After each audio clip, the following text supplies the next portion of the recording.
세상을 바꾸는 힘. 최영일의 YTN 뉴스 정면 승부.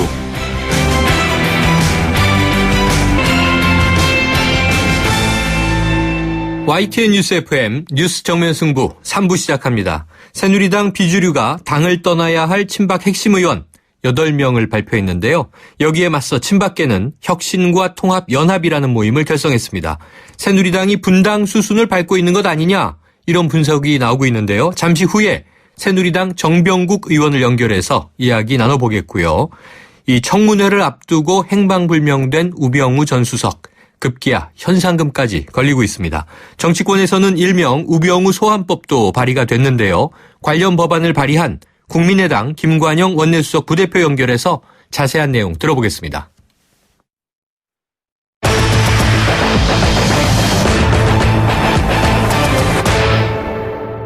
네, 새누리당 이 비박 중진이죠. 정병국 의원을 연결해 봅니다. 정 의원님, 안녕하세요.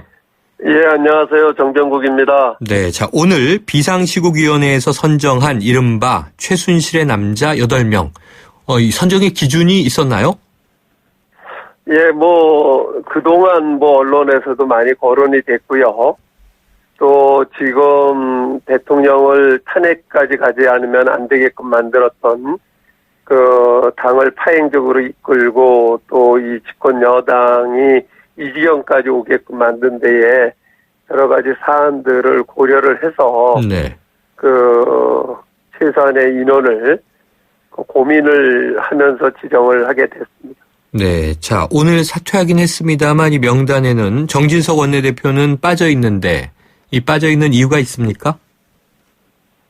글쎄요, 책임이라고 하면 저부터 모든 사람들이 새누리당 소속원들이 다 저는 책임이 있다라고 봅니다. 네네. 그러나 최소한 이 지경까지 만든 데 대해서 그래도 국민들에게 그 이유나 그 과정에서 추가적으로 더 이상 어떤 공분을 사게 하지는 말았어야 되지 않았느냐 네. 하는 거죠. 이 새누리당이 책임을 지고 정말 국민에게 정말 사죄드리는 심정으로 또 대통령을 만들고 그동안 보수를 대변한다라고 했던 새누리당의 책임을 다할 수 있는 그러한 기회를 만들어줘야 될 사람들이다, 이렇게 생각을 지정을 했고요. 네. 어떻게 보면 그동안 더 많은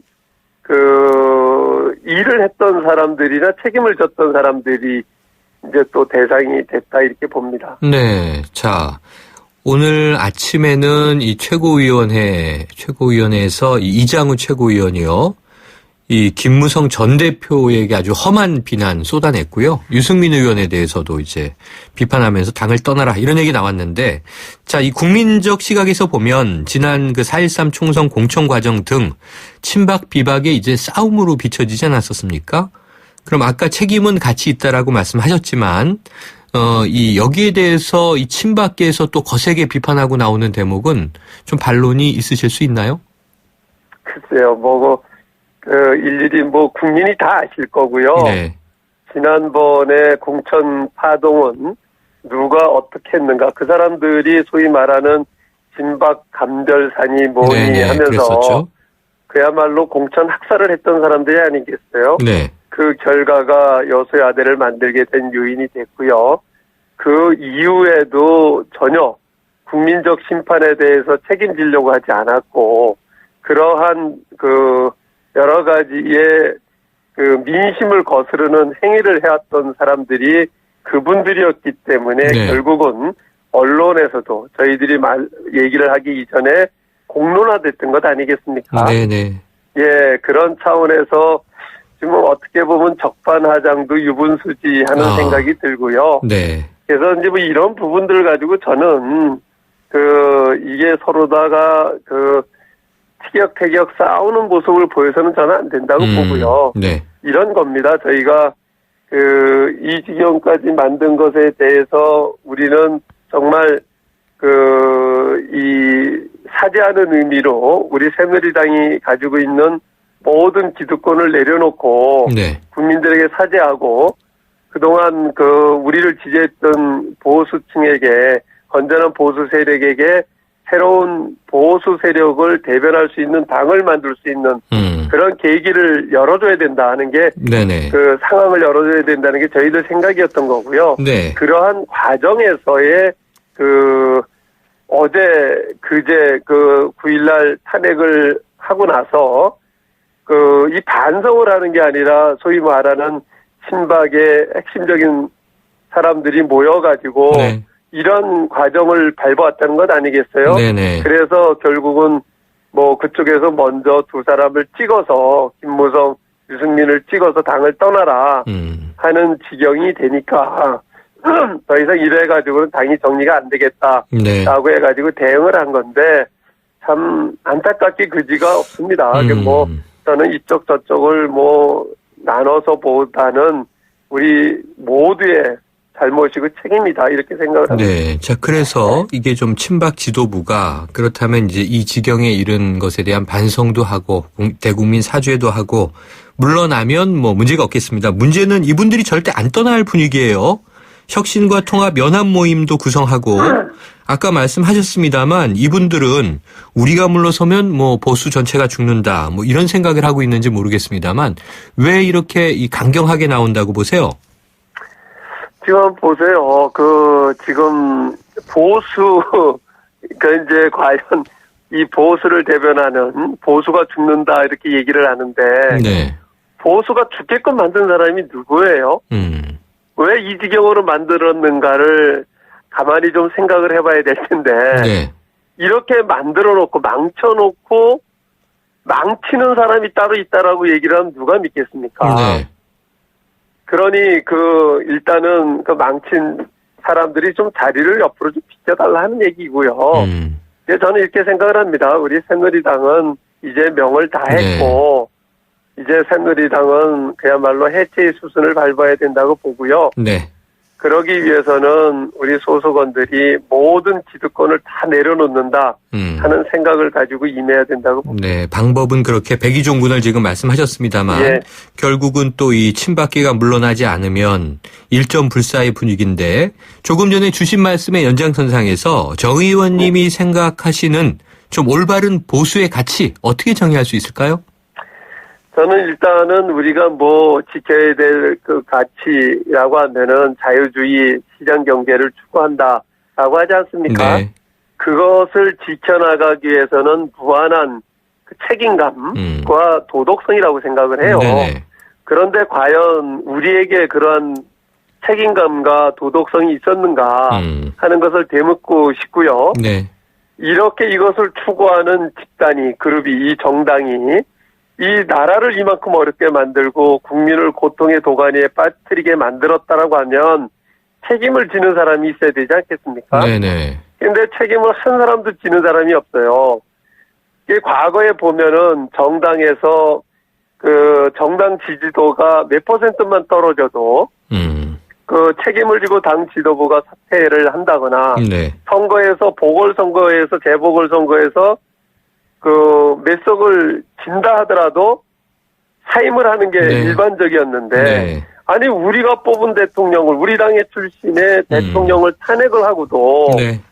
그 자리를 보존하려고 하는 사람들은 어떠한 생각인 것인지 네.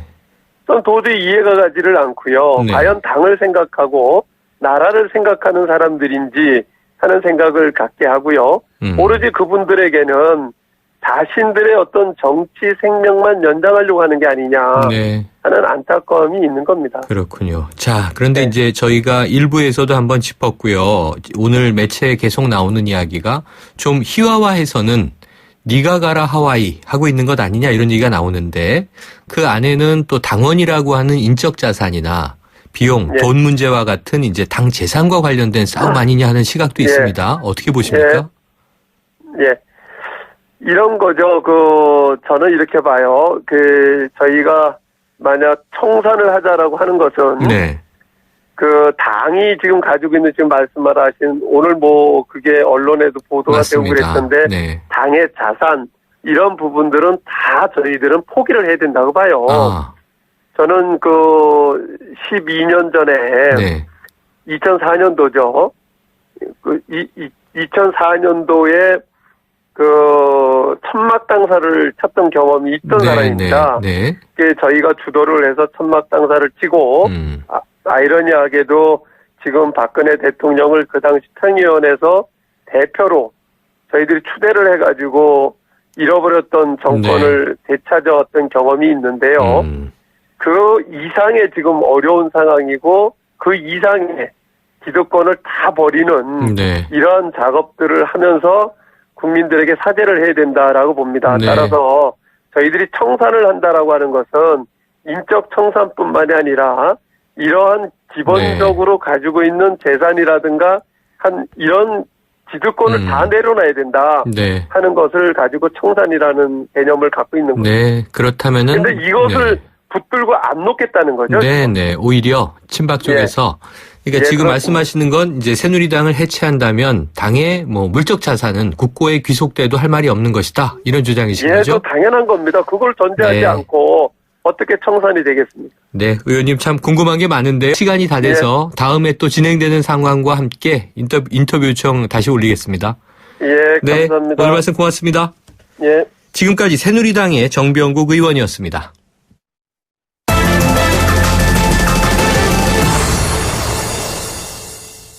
최순실 국정농단 사건의 이 복잡한 퍼즐을 맞추기 위한 핵심 인물, 바로 우병우 전 민정수석인데요. 지난주에 이 청문회 출석 못한다면서 도망을 갔습니다. 현재까지 종적이 묘연한 상태인데요. 그러다 보니까 이 정치권과 네티즌들은 현상금까지 걸면서 우병우 전 수석 찾기에 나섰습니다. 아예 국회에 출석하지 않는 이런 증인들을 처벌해야 한다면서 일명 우병우 소환법도 발의가 됐는데요. 국민의당 김관영 원내수석 부대표를 연결해서 관련 이야기 나눠봅니다. 김 의원님, 안녕하십니까? 네, 안녕하세요. 김관영입니다. 자, 우병우 전 수석 어쩌다 이 현상금까지 걸리는 처지가 됐을까요? 의원님 어떻게 보고 계세요? 네, 지금 우 전 수석에 대한 현상금이 언론 보도를 보니까 한 1,300만 원까지 올라갔네요. 네네. 사실은 이분이 수석을 지냈기 때문에 차관급 공직자를 지낸 사람인데요. 이 고위공직자를 지낸 사람으로서 대단히 비겁한 그런 행보를 보이고 있는 것에 대해서 국민들이 분노하고 있다. 이렇게 보이고 있고요. 특히 이 박근혜 최순실 게이트의 상당한 몸통 중에 하나다라고 저는 보고 있습니다. 네, 그렇죠. 이분이 2014년부터 민정수석을 맡아오면서 그 2014년에 정윤회 최순실과 관련한 여러 내사에 관한 보고가 있었거든요. 근데 그거를 다 묵인한 것으로 보여집니다. 그리고 우 수석의 장모와 최순실과의 관계에 대해서도 이미 많은 보도가 있었는데 그런 부분에 대해서도 제대로 좀 밝혀야 된다라고 생각합니다. 그렇습니다. 국민들이 다 궁금해하고 있는데요. 저도 오늘 이 현상금의 소액을 좀 보탰는데요. 아, 그러세요? 네, 잘하셨습니다. 우병우 전 수석 이 소재 관련해서 국민의당에 좀 제보가 들어오고 있습니까? 아니요, 저희 당에 아직 제보가 있다는 소리는 제가 듣지는 못했습니다. 그런데 저는 검찰이 좀 더 적극적인 의지를 가지고 찾으면 충분히 찾을 수 있다고 생각합니다. 그리고 어쨌든지 그분을 공개 수배를 해서 이렇게 해야 되는데요. 지난번에 황제 수사가 논란이 됐지 않습니까? 그랬죠. 여전히 검찰 내에 우병우 라인이 존재하고 있는 것을 보여준 것이고요. 그러한 것들이 결국은 검찰도 대단한 개혁을 해야 된다라고 하는 그 검찰 개혁의 필요성을 다시 한번 절감하게 하는 사건이 아닌가 싶습니다. 지금 말씀하신 그대로 이 일부 네티즌들은요, 국정원과 청와대가 조직적으로 보호하고 있는 것 아니냐, 이런 이제 의구심까지도 많이 언급하고 있던데, 그럴 가능성은 어떻게 보십니까? 국정원, 청와대까지 동원돼서 의도적으로 보호하고 있는지는 모르겠습니다만은 검찰이 안 찾고 있는 것이죠. 잡을 의지를 보이지 않고 있다? 대한민국 검찰과 경찰이 맘만 먹으면 우 전 수석 같은 경우는 이미 얼굴이 다 알려져 있기 때문에 굉장히 쉽게 찾아낼 수가 있습니다. 인터넷에는 제보도 올라오고 있던데요. 추가 조사나 소환을 하고 공개 수배를 저는 검찰이 공식적으로 해야 된다고 생각합니다. 공식적인 공개 수배가 필요하다. 의원님, 혹시 출국했을 가능성은 어떻게 보세요? 출국까지는 그럴까 생각하고 싶지는 않습니다. 지금 출국 금지가 내려져 있는지 확인된 바는 아직 없죠? 예, 그것까지는 아직 얘기는 못 들었는데요. 네. 지금은 뭐 특히 출국 같은 거 하게 되면은 이 많은 사람들 눈에 띄기 때문에 그렇겠죠? 예, 그러지는 못하지 않았을까 싶습니다. 자, 혹시 그럼 의원님 현상금 좀 보탤 의향 있으십니까? 예, 저도 적극적으로 검토해 보겠습니다. 네. 예. 자, 이 법을 좀 안다고 이 꼼수를 부리는 이런 사람이 국정 실세였다는데 국민들이 이제 분노하고 있는 건데요. 예. 자, 애초에 좀 이 불구속 수사 자체가 말이 안 되는 거 아니냐. 예. 검찰 직무유기 아니냐. 이런 성토에 대해서는 어떻게 보십니까? 제가 말씀드렸습니다마는 지금 우전 수석하고 김기춘 전 비서실장 네. 이 두 명에 대해서 유달리 적극적인 수사 의지를 보이지 않고 있거든요. 네. 이것은 이제 검찰이 제 식구 감싸기에 따른 것이다. 라고 볼 수밖에 없고요. 그동안 김기춘 전 실장이나 우병우 수석이 검찰의 인사를 좌지우지하지 않았습니까? 그랬죠. 그래서 이제 거기에서 소위 말하면 혜택 본 사람들이 쉽게 이 두 명에 대해서 이 강한 이 수사 의지를 보이기는 쉽지 않을 것이다. 이렇게 네. 생각합니다. 자, 이번 주에도 이제 청문회가 3차, 4차 열리고요. 예. 다음 주 5차까지도 예정이 돼 있는데, 자, 이렇게 이제 숨어서 나타나지 않으면, 예. 뭐 이 출석 요구서 수령을 거부하면, 예. 이 강제로 끌고 올 수 있는 방법은 현실적으로 없는 거죠? 네, 국회에 이제 증언 및 감정에 관한 법률에 따라서 출석 요구서를 발부하고 출석하지 않으면 동행명령장을 발부하고 이제 네. 이런 절차들을 하는데요. 네. 국회 절차라고 하는 것이 강제로 할 수 있는 방법이 없기 때문에 네. 현재 제도로서는 방법이 없다 이렇게 말씀드리겠습니다. 네. 2차 청문회를 지켜본 많은 국민들이 11명에 대한 동행명령권을 발동했지만, 예. 이 오후에 장시호 씨 한 명이 나타났죠. 예, 예. 자, 그래서 예. 지금 의원님께서 우병우 소환법 이게 예. 발의하신 거죠? 예, 예. 자, 그러면 어떤 내용인가요? 우병우 수석은 출석 요구서를 받는 것 자체를 거부했거든요. 네. 그랬기 때문에 이 법원에 보면 법원에서 어떤 사람에게 서류를 갖다 주려고 하는데 그 사람이 없거나 수령을 거부하거나 이럴 경우에는 네. 어디에다 게시를 법원 게시판에 게시를 함으로써 이 송달이 된 것으로 간주하는 네. 제도가 있습니다. 네네. 이게 소위 공시 송달이라고 하는 제도인데요. 네네. 그 공시 송달을 이 국회에 이 증언 감정에 관한 절차에서도 준용을 하자라고 네. 하는 얘기입니다. 그런데 이제 제가 이 법을 냈더니 저희 당의 이태규 의원님께서 네. 구인장 발부를 또 하겠다는 법안을 내놨어요. 네네. 구인장이라고 하면 아까 제가 동행명령장은 강제적인 절차가 아니기 때문에 네. 강제로 데리고 올 수 있는 방법이 없다라고 말씀드렸는데 구인장은 이제 강제로 데리고 오는 것이거든요. 네. 그래서 제가 낸 법과 이태규 의원이 낸 법 이 두 개를 같이 결합을 하면 이제 상당히 좀 강력한 이 장치가 좀 마련될 수 있지 않을까 싶습니다. 청문회를 지켜보면서 많은 국민들이 지금 말씀하신 대로 공시송달도 하고 예. 강제 구인장도 발부하고 예. 또 이게 이 지금 세월이 어느 세월인데 예. 우편으로만 보내느냐 이 본인의 문자에 이 핸드폰에 문자를 전송하면 그게 확인된 것으로 하면 안 되느냐 이런 의견들이 막 쏟아져 나왔거든요. 자, 그런데 이게 법을 개정해야 하는 사안이니까요. 당장 적용하는 데는 한계가 있는 거죠? 아마 국정조사가 내년 1월 15일까지로 지금 예정이 돼 있습니다. 네네. 이제 30일을 연장하면 2월 15일까지도 가능한데요. 예. 제가 12월 임시국회가 이달 말까지 열리기로 돼 있기 때문에 이달 말에 만약에 통과가 되면 공포 후 즉시 시행할 수 있어서 국정조사가 끝나기 전에 좀 데리고 올 수도 있지 않을까라는 뭐 일말의 기대를 하고 있습니다만은 이번 국정조사에서 그 전에 법이 통과돼서 적용되기에는 시간상으로는 굉장히 빡빡하다. 이렇게 말씀드릴 수밖에 없을 것 같습니다. 네, 연내로 처리가 되면 참 좋겠는데 말이죠. 뭐 그렇다 하더라도 이 법을 통과시켜놔야 앞으로 또 중요한 사안에 대한 청문회가 있을 때 증인들이 이렇게 그냥 꼼수를 부리지 못하게 될 것 같다는 생각이 듭니다. 예방적 효과는 상당히 있을 것 같습니다. 네, 자, 지금 이제 탄핵 소추에 대한 헌재 결정, 국민 초미의 관심사 아닙니까? 그런데 오늘 보니까 헌재가 일부만 검토하진 않겠다. 이런 얘기가 나왔어요. 어떻게 보고 계세요? 뭐 헌재는 법리적으로 자신들의 원칙을 얘기를 한 것이고요. 네네. 어쨌든지 간에 선별적 심리는 안 된다. 전체를 다 다룰 수밖에 없다. 네. 라고 하는 원칙적인 얘기를 한 것은 맞다고 저는 생각합니다. 네네. 다만 저희 헌재가 어느 정도의 긴박성과 또 절박함을 가지고 이 사건을 대하느냐. 네. 제가 지금까지 봐온 바로는 그래도 나름의 이 중대성 또 긴박성을 인식하고 있는 것 같고요. 네. 지금 20여 명의 재판연구관으로 해가지고 지금 TF를 만들었지 않습니까? 네네. 그분들한테 일을 적절히 잘 배분해서 효과적으로 이거를 한다면 저는 상당히 기한을 많이 단축시킬 수 있다. 네.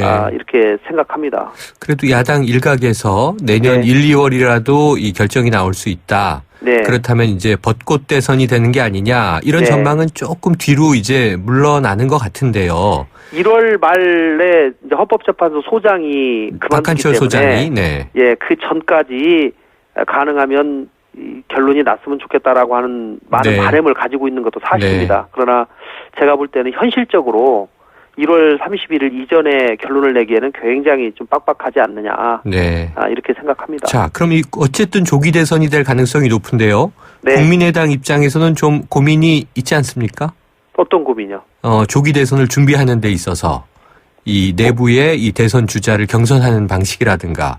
네, 그것은 그런 고민은 뭐 경선하는 이런 모든 정치 일정에 관해서는 모든 네. 당이 똑같은 입장이고요. 네, 네. 다만 뭐 지지도가 현재 높게 나오는 정당이 조기 대선을 하면 빠르면 네. 빠를수록 더 좋지 않겠느냐라고 하는 생각은 뭐 상식적으로 가질 수 있겠죠. 네. 그러나 저희 당 입장에서는 대선에 지금 유불리를 따질 때가 아니다. 네. 네. 그리고 국정 혼란 기간을 최대한 단축시키는 것이 가장 중요하기 때문에 알겠습니다. 헌재에서 신속한 결정을 내리는 것이 가장 중요하다 이렇게 생각합니다. 네, 의원님 오늘 말씀 감사합니다. 예, 고맙습니다. 지금까지 국민의당 김관영 원내수석 부대표였습니다.